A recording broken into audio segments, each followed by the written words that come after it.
سلام دوستانی عزیز، در این نوار مسئله 149 را کار میکنیم از کتاب البته ریمکویچ و شرطش چنین است: سختی پروژینه‌ای با تاثیر قوه 2 نیوتن با 4 سانتی متر دراز شده را یابید.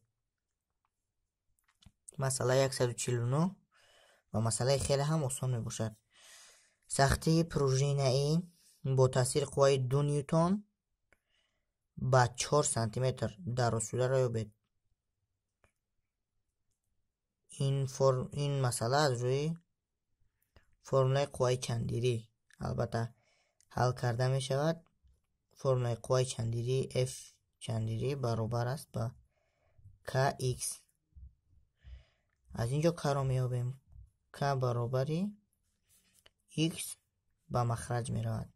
F چندیری به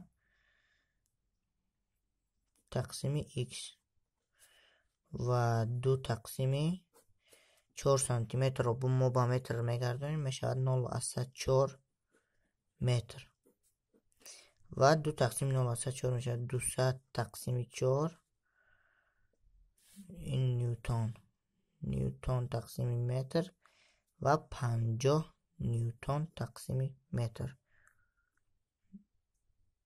این هم مسئله 149.